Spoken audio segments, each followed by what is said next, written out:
All right, we're live. All right, thank you. Good evening, everyone. Thank you all for being here. It is Tuesday, September 6th, 2022. I said that right, right? Yep. At 5:30 p.m., I now call to order the City of College Place City Workshop. Will the clerk please take roll call? Mayor Hernandez, Present. Councilmember Jessup, Present. Councilmember Cleveland, Present.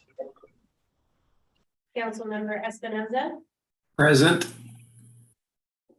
Councilmember Peterson, Present. Councilmember Williams, Present. Councilmember Sherman. Present. And Councilmember Boyle. Present. We do have a quorum. Excellent. We have a full house. All right. Will you all please join me for the Pledge of Allegiance? I pledge allegiance to the flag of the United States of America, and to the republic for which stands one nation, under God, indivisible, with liberty and justice for all. I thank you. It's now time for public comment. Terry, did anyone submit a comment or would anyone in attendance like to speak? Yes, we have one person that would like to speak. Okay. Oh, I will stand as. Bring your own seat. Thank you. Thank you, Skip. And the floor is yours. Thank you. I'm gonna scoot just a little bit so I can see everyone. I just want to be able to see everyone. I'm Paula Nichols and I'm from Walla Walla. Thank you for allowing me to speak to you this evening. I have been married to Skip Nichols, a Marine combat veteran who served in Vietnam for over 50 years. And I would like to begin with a question. How many of you have served our country in a combat zone? And if you notice, there is one person in here that has, and it is my husband. I ask this because I want to explain how fireworks affect my husband and combat veterans. First, the anxiety begins when the fireworks stands are erected at the county fairgrounds. My husband's apprehension begins. He has endured years of mental stress, and he knows what is coming. In Walla Walla, the illegal fireworks are launched soon after the sales begin. The first loud explosion causes my husband to be startled, and dread begins as he anticipates the next explosion. The real trauma continues as he relives the horror of combat, of being shot at, of mortar and rocket rounds exploding. He relives those times, even though it was long ago. He remembers friends who were wounded or died. Even the use of headphones and loud music cannot eliminate the sounds and the memories. After the fireworks end, the torment does not stop. If and when he finally falls asleep, the nightmares emerge, causing him to yell and thrash about. I carefully wake and attempt to console him. After the holidays, it takes at least a week for his tension from all the fireworks to eventually dissipate. On a final note, my husband was diagnosed with aggressive Agent Orange cancer in 2016. The VA told him he had 5 years to live. With excellent health care, he is still surviving. I would like for him to be able to enjoy many years without reliving the trauma of combat caused by illegal fireworks. I have spoken with the Walla Walla City Council, and they are planning on meeting with the county commissioners to try to find a solution to this problem. I've also spoken to the county commissioners, both individually and as a group. It surprised me when one of the members was not familiar with state law, RCW 70.77.136, which states persons in possession are using illegal explosive devices can and should be charged with a felony. This commissioner did not understand the issue of in possession. I have asked the commissioners to ban selling of specific high-intensity fireworks at the fairgrounds. The reason I am coming before you tonight is because after listening to the joint meeting with Walla Wallace Council, I felt that some of you do not understand the effect fireworks has on your citizens. Some of you had suggestions. My husband and others should simply drive up into the mountains to avoid the explosions, which last long after midnight. Leaving your home with our pets when it is dark and you are 75 years old is not an option. We should not have to leave our home. In conclusion, illegal fireworks are harmful to our community, our people, our pets, our wildlife. Fireworks, especially those prohibited in Walla Walla and other cities, are not an expression of freedom. It is an offense to those who fought for our country and suffered long after the fighting has ended. I ask you and the Walla Walla City Council to work with the Walla Walla County Commissioners to seek an equitable solution to this issue. Thank you. Any questions? Anybody have any questions? Thank you, Ms. Nichols. Thank you. Is there going to be any discussion on fireworks tonight? Not tonight, no.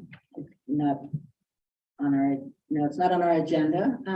But if you'd like, we'll keep your name, and if when it comes up on an agenda item, we'll let you know. Okay, and it's okay for me to be in from Walla Walla? Yep. Yeah, absolutely. Thank you very much. Thank you.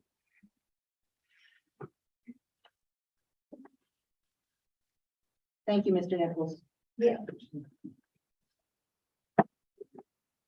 Okay, workshop topics. So we have several of them tonight. The first one we have is the advisory boards and commissions general regulation, and City Attorney Reed Colwell will present on that. Yes, this was at the last council meeting where it was introduced, and so this is another chance.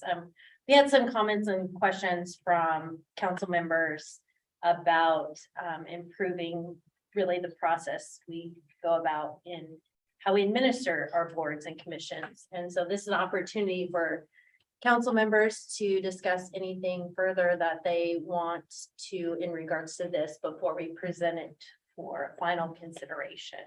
One suggestion that I had, and I think I can't remember which council member brought it up, but kind of a running list of councils, advisory groups, and members. And what we do now is it's established, it's not by resolution. It's more like just a policy that's written at the beginning of the year and signed off by the mayor. And my thought would be to treat it similar to our fee schedule and actually have a resolution that passes the boards and who's on it. And then as that changes throughout the year, we can just amend that schedule so that it's easily accessible by everyone. All right, let's see if there's any questions, comments on that. So we'll start with Mr. Jessup. Not at the moment, but thank you. Mr. Cleveland, No questions or comments. Mr. Espinosa. No questions? Thank you. Mr. Peterson, No questions, thank you. Ms. Williams, No questions, thank you. Ms. Sherman, No question. and Ms. Boyle. No questions, thanks. All right. So will that be on, one of our next It will. council meetings? I guess I'll bring up another point. This came from staff is, I don't know if we want to, or if it's done, because I'm not at every workshop. Members that are on councils that are multi-jurisdictional or multi-agency. I don't know if there's a process now, for when someone attends that meeting to come back and report to the city, or maybe Mike, you could share on that, if that's something that the group wants to include, even if it's just, here's the report from our meeting, and we include that in our minutes for the actual council meeting. Something that if someone is absent and needs a replacement, or a staff member's not available and they need to be there, that we can have those notes from the meeting before, might be helpful. Just a thought. Okay, something to think about, yeah. Yeah, and just to add with that, I mean, really, the two boards I can think of offhand is the Valley Transit Board, and then also the Walla Valley MPO. And I mean, typically as we get near the years end, that's when that list of who's on what comes out. And then I believe Councilmember Sherman and then the mayor are on the Valley Transit Board, and then on the MPO board, I'm Leland and then the mayor's alternate on that. And then the action items out of that actually end up manifesting in the capital facility plan, because that's pretty much everything they do. So pretty much when you adopt the capital facility plan, that ends up acting as the de facto blueprint for the MPO as far as College Place issues arise. Okay, Councilmember Williams. Ms. Williams? Thank you. Thank you. I have a question about committee assignments. Fortunately, several of the committees that I'm on have not been very active recently. However, I expect that could change at any time. And so I'm wondering, how do we decide who's on what committee? Because over the next year, as I'm working on finishing my doctorate, I need to maybe get off a couple of those committees. Well, so at the beginning of the year, right, is when we Yeah, assign the committees, but basically the guiding resolution, which you all pass, that's at the start of each year, essentially the discussion over who would want to be on what or not on what. That happens as we're curtailing the budget process. So basically either November into December, and then the resolution, which authorizes everything, passes the first business meeting of the new year. Okay, so if there is. I'll be sure to need- watch for that. If there's positions you feel like you need to be removed at, but let us know. Okay, thank you. Any other questions or comments? Okay, next, Ms. Cole will present on the Community Service Cleanup Day. Thank you. This was placed on the workshop agenda. Councilmember Peterson showed an interest in perhaps a citywide cleanup day. And so I kind of got my name attached to it. So I'm not in charge of it, Lauren. There is a video, can you play that? That's just for information, and then open it up to whatever council wants to discuss. Okay. There might be an ad on it, no? It's there.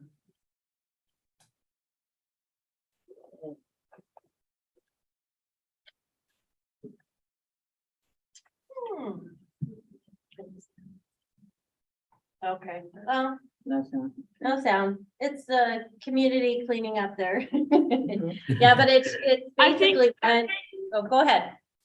I think in order to get sound, when you share your screen, you have to go down below and say share sound. So once you've started, so you'd have to stop and start over sharing your screen. And it tends to go off the screen so you don't know it, so you have to scroll down.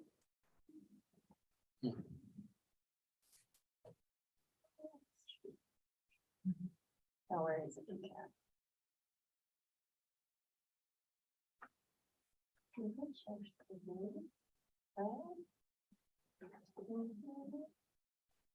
Or not, sometimes it doesn't work. Yeah, Oh, beauty is, oh. There we go, oh, maybe. The city of Amarillo joined in on National Cleanup Day for the first time in a city-wide event. News Channel 10's Destiny Well, Richards we have is a in. link on Yeah. here, right? So Yeah, we the can- link's on there, but basically it's a presentation that this is a local news, and they go out to the day of the organization. And they interview the public works director and then some community members about what they've done. And I did have a conversation with Robert about this, Robert, the public works director. And he indicated that there are some resources through BDI that they will come and pick up large appliances, things like that upon request. And I assume there's an additional fee for that. No additional fee. no, that's, So- no, that's the beauty of our, the contract we have with Basin Disposal is someone that recently took advantage of the, as long as you call them a day or two before they do the route at your house, they'll take larger items like dual recliners, even appliances and other stuff, and that's included in the rate that we're all paying. It's just if it doesn't fit in something the size of a can, you need to call them like a day ahead of time, because that flatbed that drives around the day of the routes, that's what they're doing with it. And then recently, there was a community cleanup day, but it was, I think, restricted just to the high school students, if I remember correctly. And they did garbage pickup, and then they were also tasked with painting the classroom out at the gun range. Oh. Yeah, Nice. so this is at Councilmember Peterson's request. Okay. And I see here that there's been interest in a citywide yard sale event. Oh, that's true. That's Mike mentioned Yeah. that. Doing it at the same time. Yeah, we used to do that in the area in Seattle, the West Seattle where I lived, and it was a whole area wide. And anybody who wanted to participate, they made sure that they put their name on a list, because somebody created a map, so people knew what addresses to go, but And I've been talking with the Chamber of Commerce about essentially taking the Okay. other for us, where they could do, because I guess they've had discussions on the Walla side as well Yeah. about putting together a map and doing that. So as we continue those discussions, that is an option. Every Sunday in the newspaper. Hmm. There used to always be a map for the oh, really? yard Huh. sales were. Do you remember that? Yeah, we're that. I mean, old. no, I don't remember that. Big item. Now, Councilmember Peterson, when you thought of, or when you broached this subject, was there something specific that you Well, were You know, thinking about? I think this, as I recall the discussion that we had, it was I think this is more of a soft sell as far as there are areas around our town right now. And I think my comment was where, there's a sofa that has been in a backyard for 3 years with washing machine next to it. Or there's an alleyway with a mattress that's been there for an extended period of time, things like that I've seen. And I think this is going to take some organization and use of the staff of the city. But I think a first pass before we go to the enforcement level or I guess, at that intensity is if there's somehow we can get, a large dump truck and we can go around and maybe identify some of these areas that need to have items picked up and disposed of. And I think one of the concerns we had that there could be people living there that are incapable or unable to take care of those items and take them to the dump and whatnot.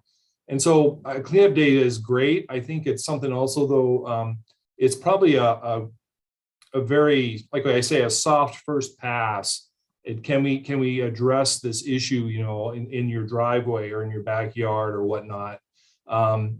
And then beyond that, I think it comes down to in several areas in our town, I think it comes down to an enforcement issue. But anyway, I think it's like I said, it's a nice first pass. Are you thinking that staff would like go knock on somebody's door and say, you know, I see that you have this here, here's an opportunity to get it picked up, somebody can help you get it out to the front? Yeah, that's the devil in the details, isn't it? Because I don't know if it's that gets a little weird. Do we have a list of places where we go ask that, or I don't know the mechanism of that, and I'm not. Sure. There are people smarter than me that can figure that out, but and a cleanup day, my goodness, it could be a cleanup week. You know what I mean? Yeah, I don't know, but yeah, I think that's a case of a large one of our large trucks, and I can come up with 6 or 7 locations right now where it's a sofa, that needs to be taken to the dump, or whatnot. So anyway, for discussion.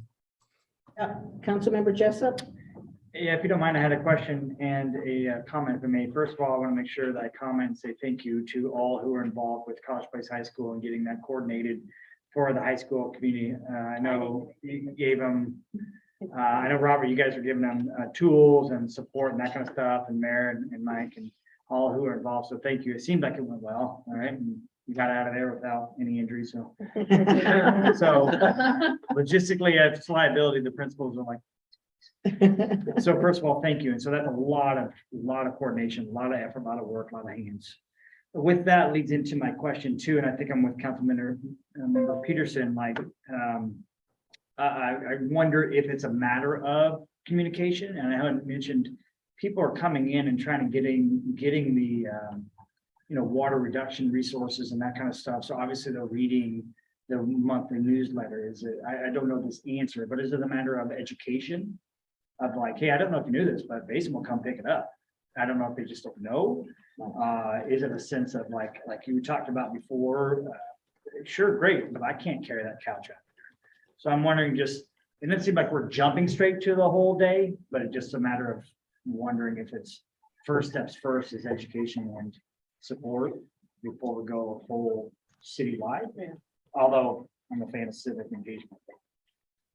But I know it's a lot of work and effort, and we have limited resources and finances. So, well, if BDI does that in Walla Walla, then it would definitely be education, because I'm sure if they sent that information to me, you have to yell at me to pay attention. So. I think it's a thing Mike negotiated. Yeah. So it might be just College Place. No. Well, so in College Place proper, we are the only contract that has that, and the main reason was this goes all the way back to like 17 or 18, but at the time, some of our rubbish code enforcement issues, back then it was like, I would say triple as bad as it is now. So with the previous mayor, we negotiated that because we were trying to figure out a way to get some of the garbage out of here. And luckily, Derek at Basin Disposal was willing to help in that regard. I think getting some of the volunteers to maybe get it from the house out to the curb.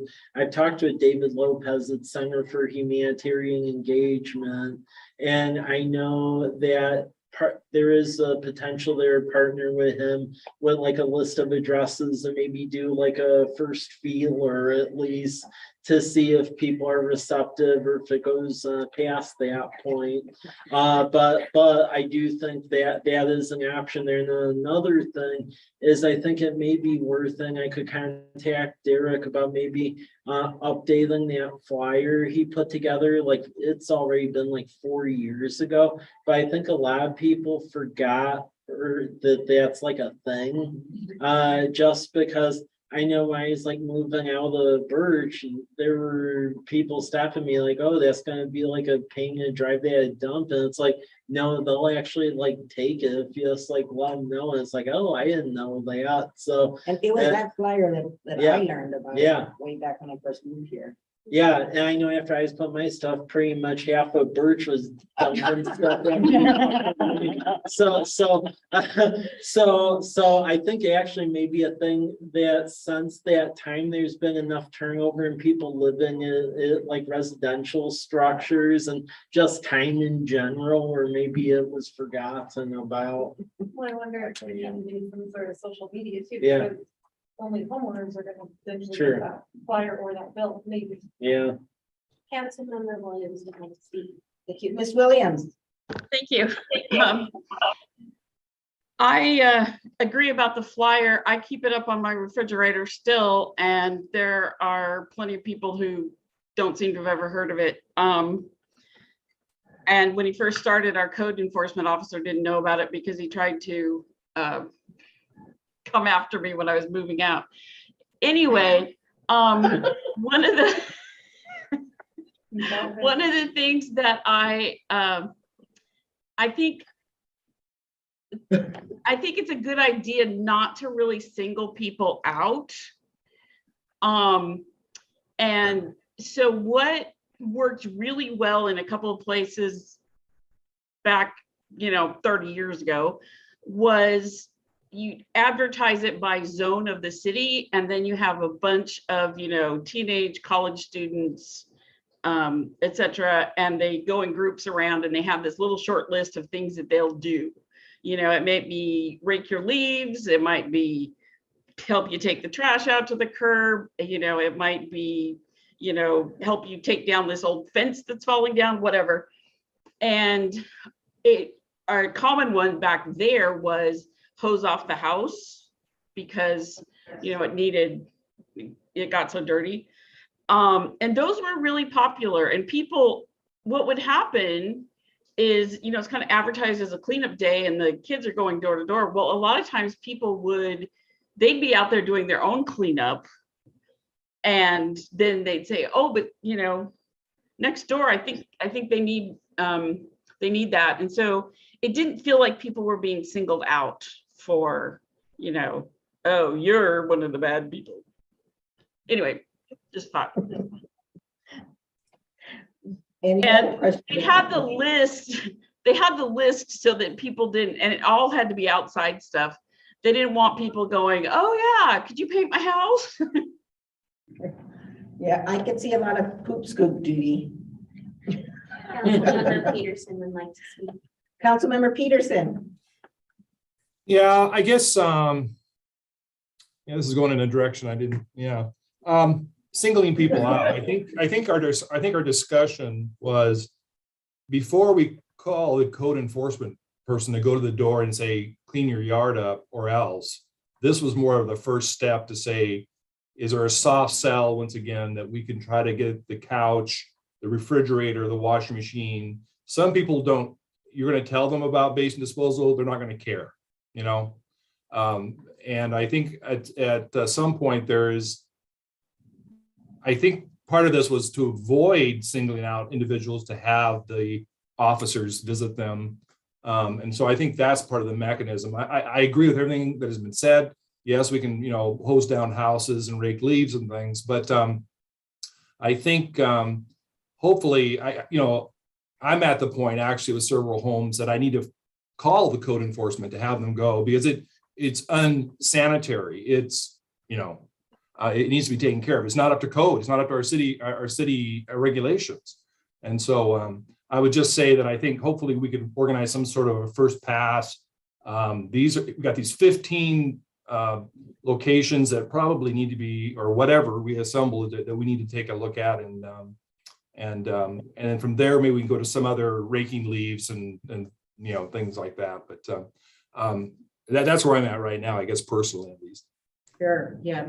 Councilmember Jessup. So yeah, I think if I hear you correctly or hear us correctly, we're just making a game plan. Yeah. First step is Yeah. to do this, and if that helps or doesn't help, next step's doing that, and that kind of makes the broad appeal and the broad support, and then kind of go step by step rather than just. And as I understand it, I believe it's still our practice, our code enforcement officer, he just responds when there's a complaint made, so he's not out there patrolling. Right. So we need to receive a complaint too. And then my understanding also is that it is a soft sell at Right. first pass, and that his approach is, you may not know, but this is the code and you need to do this. And I think 99% of the time, they are like, oh, okay. And it might take them some time to get it done, but they get it done. Yes. So Yeah. I have only had a handful of cases where we've cited someone under the nuisance code since in the last 4 years. And I do agree with Councilman Peterson that having furnishings outdoors, they're just an invitation for rat's nest, right? And and then that's when the hygiene issues and the diseases start to become a problem. Any other questions or comments regarding this topic? All right. Thank you, Ms. Cowell and Councilmember Peterson. Let's see, next on the agenda, it's a presentation of Government Finance 101 by Finance Director Carlton. Thank you, Mayor. I was asked at the last meeting by council to give a little update on presentation I gave about a year ago, letting you know a little bit about government finance. So I'll share my screen and go through the presentation.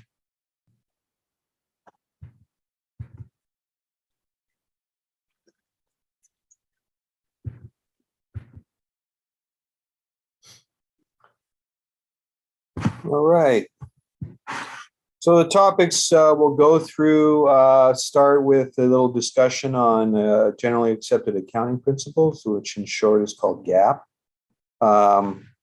We'll talk about the basis of accounting that we use and the additional ones that are available. We'll talk about fund accounting and go through some governmental budgeting items. So being in the government means we are not for profit. We operate on a break even.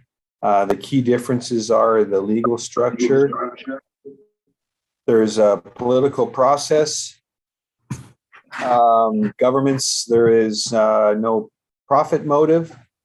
Government activities, they're resource driven by budgets.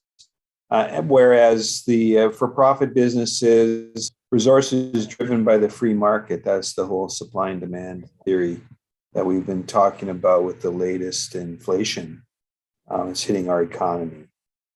And that governments are the provider of services that are not based on fees for service, although we do have some activities that are based on such, and we'll get into details when we talk about the different types of funds and activities we do.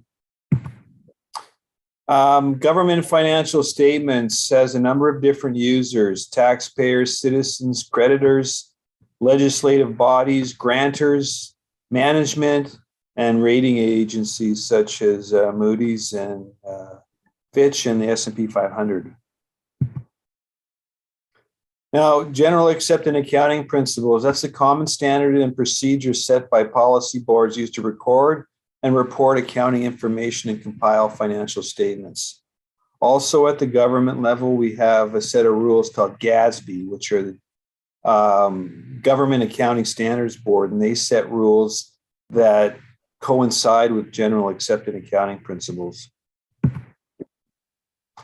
So a couple different kinds of basis of accounting that are used to record financial statements. The first is cash basis, which we report under. And those transactions are recorded when cash is received and dispersed. So we only record the expenditure and the revenue when it's either paid or received. It's rather simplistic. It's easy to understand, but it is not compliant with government accounting standards. So we are out of compliance.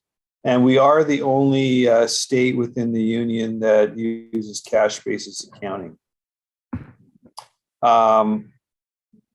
The other way you can have it is accrual based.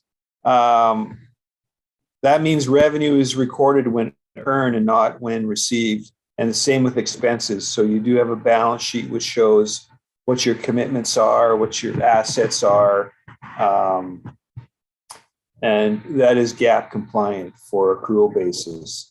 A couple other different types of accounting are modified accrual, and then there's a budgetary type, but the two basic ones are cash and accrual. And you can see down there at the bottom, it says Washington State RCW allows local governments the option to report on either a GAAP or cash basis. However, while the state auditor office does not require reporting on a GAAP basis, it may be required on federal grants, bonds, contracts, and other oversight agencies. And we do encounter issues when we are dealing with federal grants or bonds because they're asking us for balance sheets and whatnot, which we put something together, but we don't track those within our financial system. So the advantages of cash basis reporting, they're simple and easy to understand. It's a clear presentation of cash flows and available cash. So we know at any point in time the amount of cash we have, although it does not take into account commitments. The financial reporting is aligned with budgets. The financial reporting may be less costly. And a great advantage for a lot of small communities is there's less training required for staff. So somebody that's not a financial person, an accountant, they can handle the cash basis reporting and tracking a lot easier than it is with accrual accounting. Disadvantage, it's really focused on the short term rather than the long-term financial position. There's less information on non-cash assets, including infrastructure and changes in these assets. There's less information on liabilities or changes in liabilities. And it may not be familiar to some external users, one being the federal government. So within the state of Washington, the state auditor's office requires all cities to use their BARS method of reporting. And the BAR stands for Budgeting, Accounting, and Reporting System. And they have a predetermined reporting structure and account coding. The BARS manual directs accounting and reporting standards for local governments. It has uniform accounting and financial reporting. It has accounting and reporting instructions as a resource for local government managers. And it provides a consistent framework for financial reporting to intended users, including management, government bodies, granting regulatory agencies, state legislator, and general public. Just my opinion, it does provide a consistent method of recording transactions and where those transactions are recorded. And during our audits, they go through all those line items and do a lot of testing to confirm that we're using the system according to the rules and the definitions given. Those last two items relate to that point. That manual, they have a manual that's specifically designed for cash basis, cities, counties, and special purpose districts. If you choose to use accrual accounting, which is your choice in the state, they do have a basis in BARS for accrual basis as well. Now, the main way we keep track of transactions in a government setting is we use fund accounting. And those funds consist of financial statements for government accounting entities. The key difference in for-profit and not-profit standards is the concept of fund accounting, which focuses on accountability rather than profitability. Whereas a profit entity would have a general ledger, which is single self-balancing accounts, nonprofits or governments typically have a number of general ledger or funds. And we keep track of those. There's a number of separate entities, and it varies by agency. There's legal requirements, management judgment. In total, we have approximately 33 separate funds for financial reporting. I won't read that entire next section. But it's basically, we break them up into three components, governmental, proprietary, and fiduciary funds. And then we track those based on cash basis to each one of those funds. So those types of funds, government funds, that's the default fund that's used to account for all activities of a government, except for those accounted in a different fund. That's seems like a circle of a way to define it, but it's basically our current expense fund. It includes capital projects funds, debt service funds, the general fund, which is the key one for us. There's also permanent funds and special revenue funds. I'll give you detail on how our funds relate to each one of those components. We also have proprietary funds, and those are for activities that are business-like. For example, all of our utilities are kept tracked in a separate fund. Some examples there are the enterprise funds, which are our water, stormwater, sewer funds, and also our ambulance utility fall under those enterprise funds. We also have internal service funds, which their key role is to provide services within the government. So that would be our equipment maintenance fund, and we have a number of other funds. The last category of funds are our fiduciary funds, and those are funds that are used to report on assets held in trust for the benefit of the organization. And there's a number of different kinds there. The one that we have is we have a pension and benefit plan trust fund, which we can only use funds within that account for that given purpose. And then you're responsible for following the rules required by those different funds. And that's our fiduciary responsibility, to make sure the funds are only used for that particular fund. Any questions so far? I know it's a lot of data. Any questions? No Yeah, one else? Lauren. Well, I think for at a more basic level, for many of us, our personal finances are like cash. It's what is the checking account or whatever at the bank say, and that's sort of how we're running the City College Place. The difference between that and it's fund accounting, we know how many people are going to be paying their utility bill. We know where the funds are coming from in advance. Well, if you're Andy's Market, you don't know that. If you are a hospital, you don't know what your volume is going to be. Schools know how many students are going to have, and so you can kind of plan ahead. But the problem with that, I would just say, kind of going back, just a broad kind of a summary on this, is what happens at 12/31 if you know that you've got $1 million debt out there, but you don't record it on your books in December.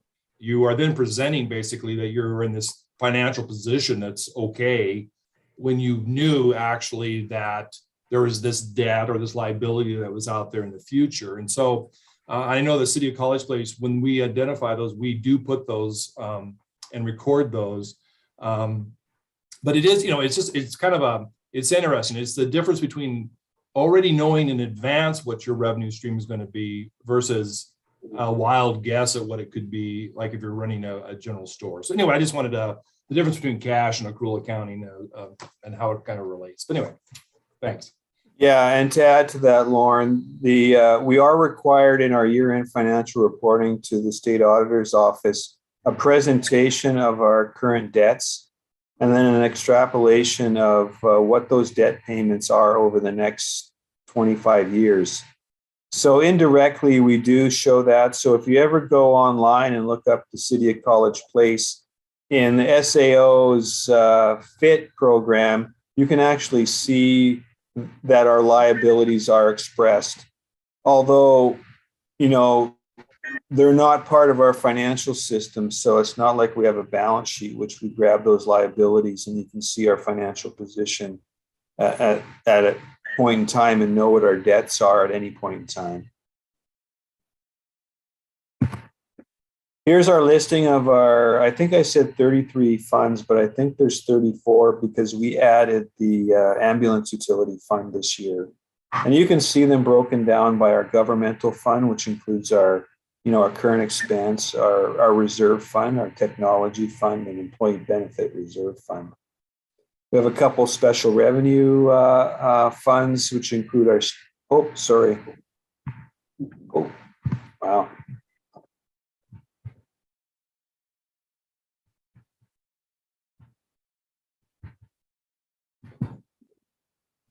Then we have a couple debt service funds, some capital funds that relate to, our street contribution funds, our capital REIT funds, our CDBG project funds, street improvement funds, and it goes down.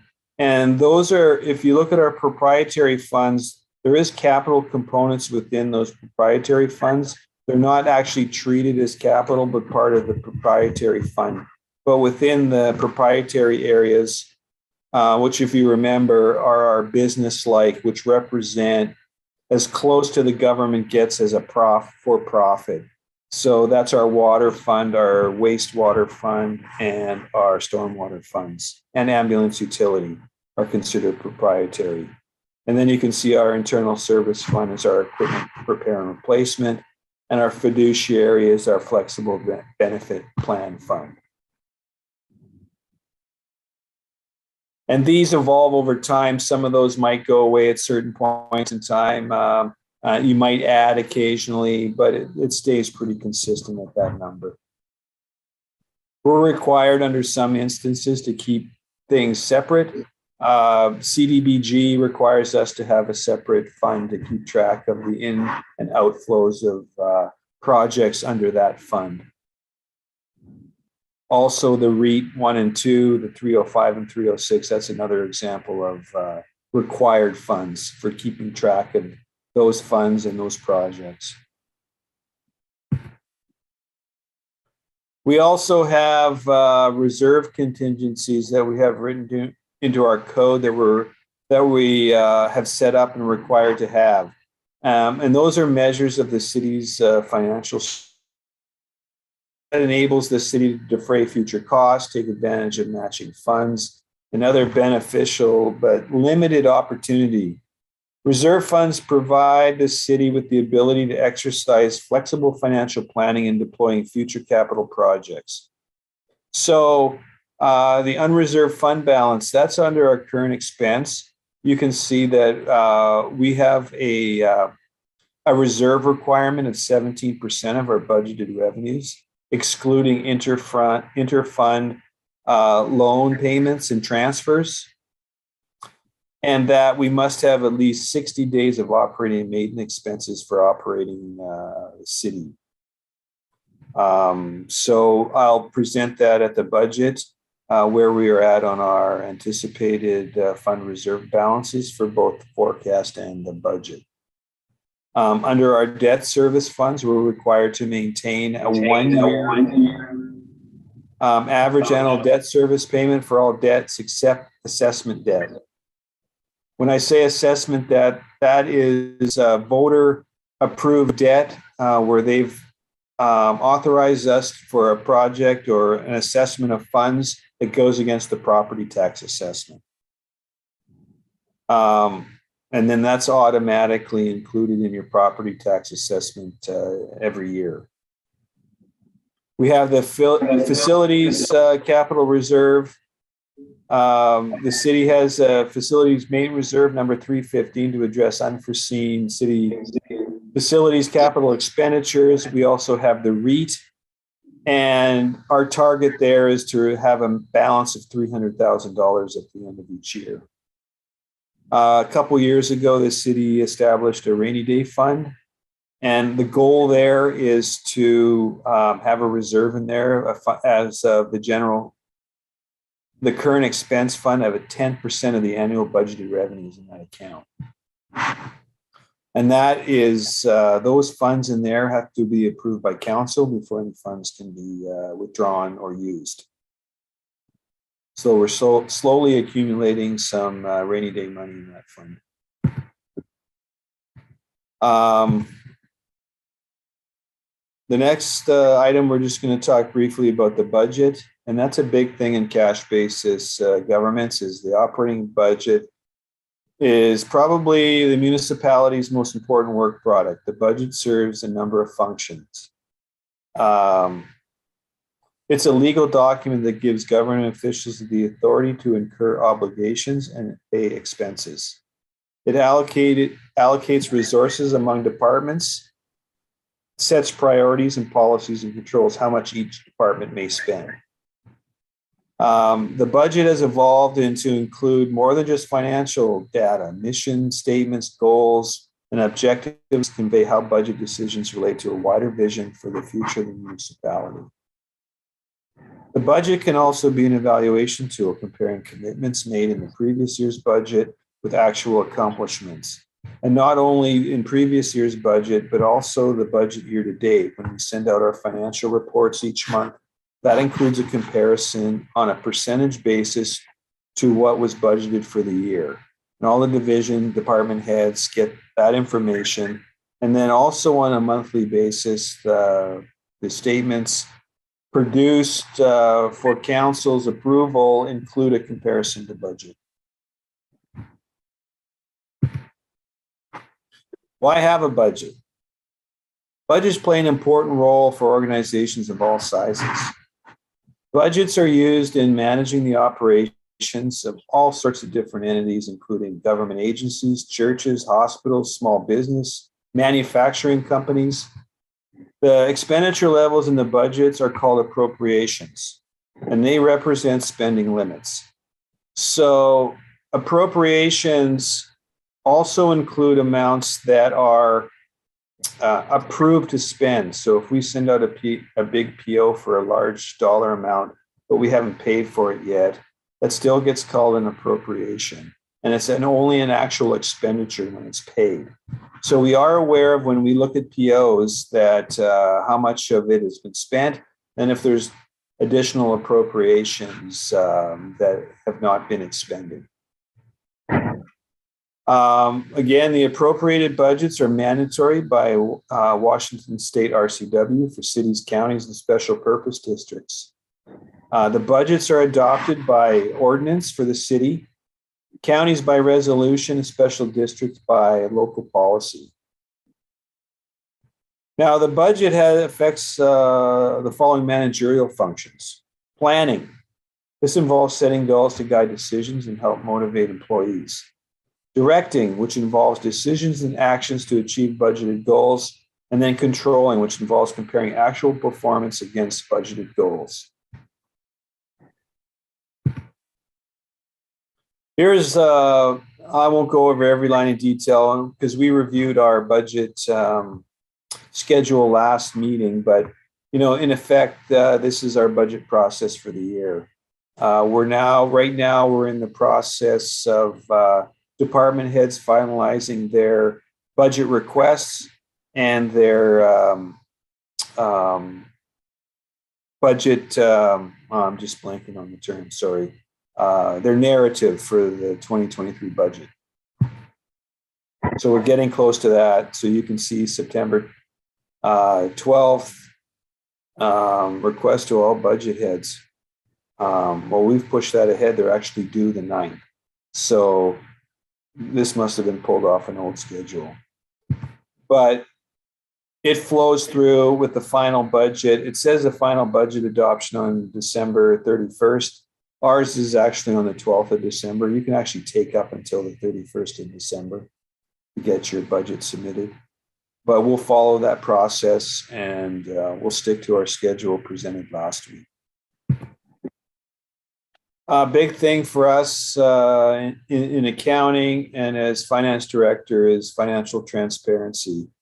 We produce our monthly financial reporting, which we have actual compared to budget. We have an approved by council set of financial policies, and those financial policies are in alignment with RCW's, and the SAO office use those policies each year to compare our policy to our actual action in a number of different areas. We have comprehensive annual final reports that are sent to SAO and used in the audit process. We also adopt an annual budget. We provide debt information to the state, which they audit, and all of our information is available on the city website. There is a 2023 budget area set up within the finance department, which will give you information about the whole budget process from start to finish. And that was the end of the presentation. All right. Thank you. Somebody virtually has their hand up. Councilmember Peterson. Councilmember Peterson? Hey, Brian, you had maybe at some other time in the future, you could maybe hand it out or something, but I think as we get into the budget, you have it's more of a breakdown between the expense and the capital portion. Is that correct? Identifying which funds go to which area so that the council members Yes. know? Yeah. Yeah, that'll be part of the budget presentation. Okay. All right. Sounds good. That's what I remember. Yeah, we were separating out within each one of the utilities, the operating costs, the capital costs, and the debt costs. And we'll have that again. And we also broke out the interfund transfers because that's an important thing to know. Is this where we now give everyone the quiz on what we looked at, or no? It will only take an hour. Okay. Thank you. We're the only state in the union that does cash basis accounting, budgeting. See, I remembered. Any other questions, council members? Anyone virtually? Fire away, I'm ready. He's waiting for the tough questions. I have a question, Brian. How do you account for inflation in times like these where inflation is at 8.5 and climbing, when you look at meeting the obligations of the city in terms of the budget? Well, it's broken down at various levels. Mike will go through the capital side of it, and he'll include the inflationary component in his numbers over the next few years. We'll have the payroll side, which will, of course, have to be a predetermined rate increase approved by council. And then we have our operating side, which we'll go through, and all the department heads, will, I guess, generally have a feeling of what they think the inflator is going to be for the next year. And then we'll come up, when Mike and I do the initial review, we'll try to assemble something that hopefully mirrors what the inflation could be. That's the hardest part about budgeting, knowing where the inflation is going to go. And a follow-up question is, do you budget up and down if inflation starts to come down and prices increase across the board? What does that look like? Well, we haven't had that inflationary impact for the last, 20 years. So that's a good question. If we found it was way out of whack, we can do what's called a budget amendment, and we could increase. And we can run a forecast and see what material impact it's going to have on the fund balances. Because don't forget, we need to maintain those reserves. So we traditionally do, for our utilities, we do a rate increase during the budget process. That has historically been a 3-year process that's approved by council. But given these inflationary environments, we are going to be doing a rate analysis each year and determine what rate we need to increase to be able to support that activity. Thank you. Mike? Yeah, and I would just add on some, especially with the 6-year plans that you, for those new to this council, you'll see for first time, which we do one for capital, which is essentially infrastructure, sewers, roads and stuff over 5,000, equipment replacement, which is vehicles and generators and such over 5,000, and then the information technology plan.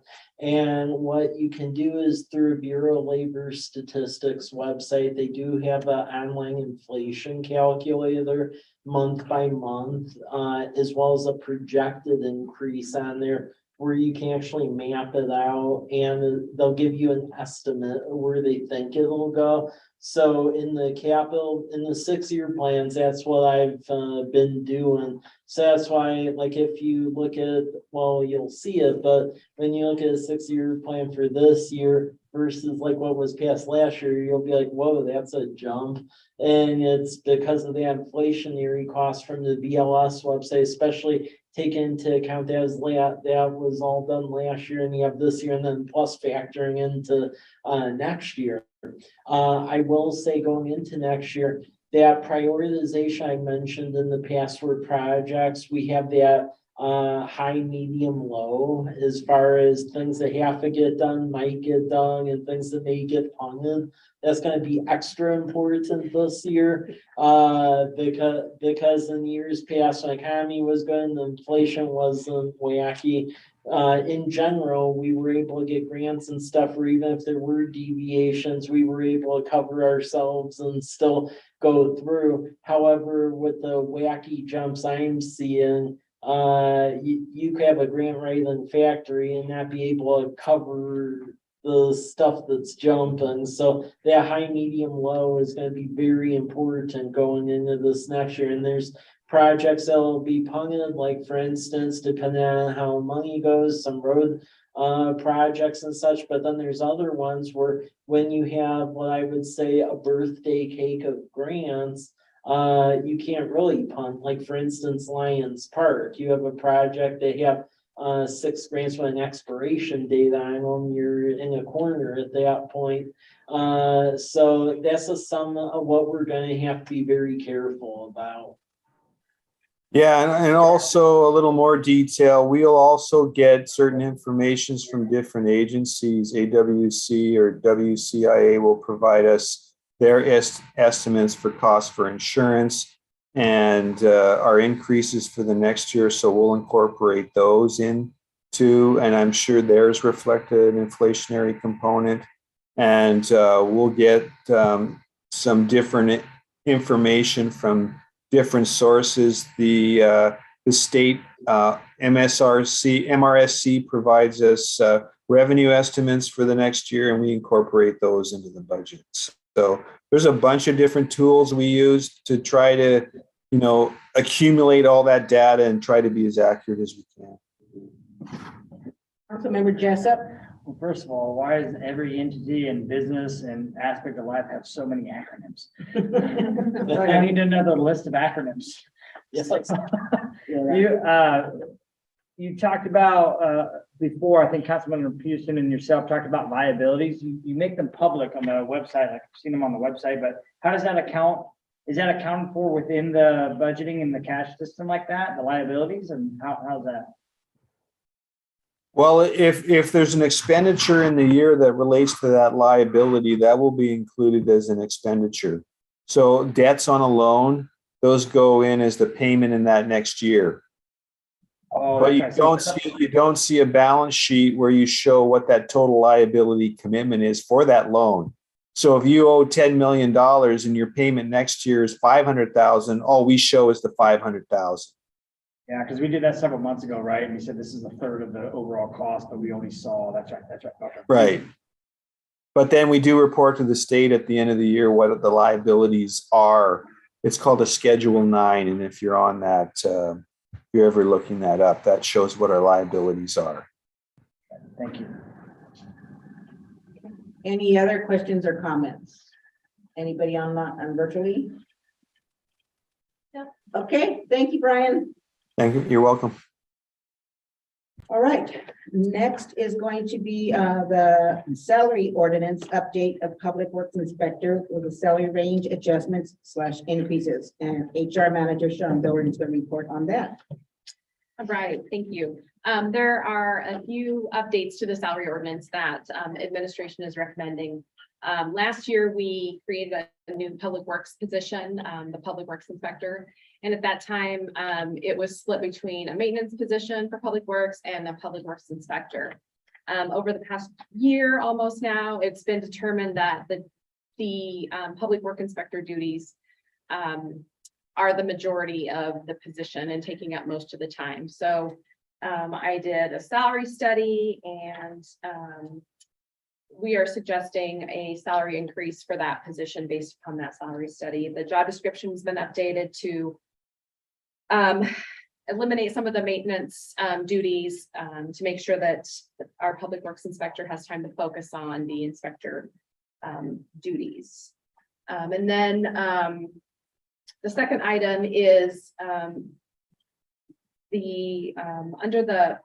Mike has the ability to offer a hiring bonus. And so we would like to add the verbiage to that, a hiring / retention bonus, so that we have that available. I'm sure, as you all know, it's a tough labor market right now, and that will come in handy for us in potentially retaining valuable employees.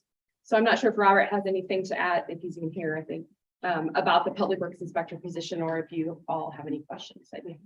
He was here earlier. Is Robert still on? Robert, any comments? I'm here.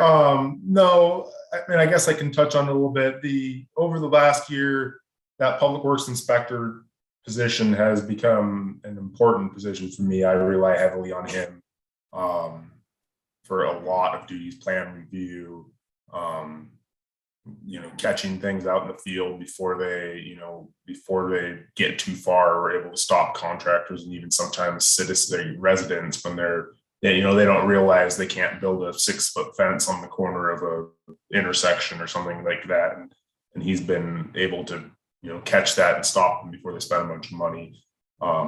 So, when we initially created that role, the idea was it'd be, a couple hours a day you can spend on public works inspector stuff. We asked him to do it at the beginning of the day or the end of the day, so that middle of the day he could go work out on the crew with other folks. And the reality is that doesn't work. And we need him to be able to focus on those duties and be able to take proper notes and documentation and everything. So that's kind of the basis for why we revamped this and are recommending making it that full-time inspector role.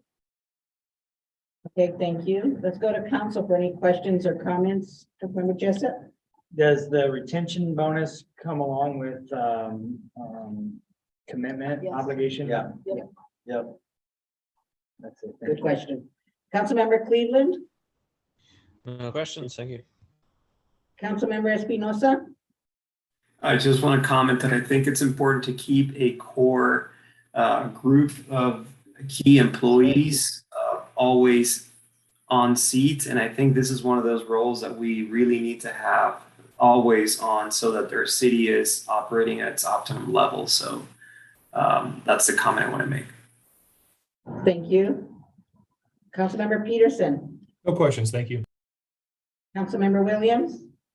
No questions, thank you. Councilmember Sherman? No question. Councilmember Boyle? No questions. All right. Thank you, Sean. Thanks. Sounds like it's ready to go.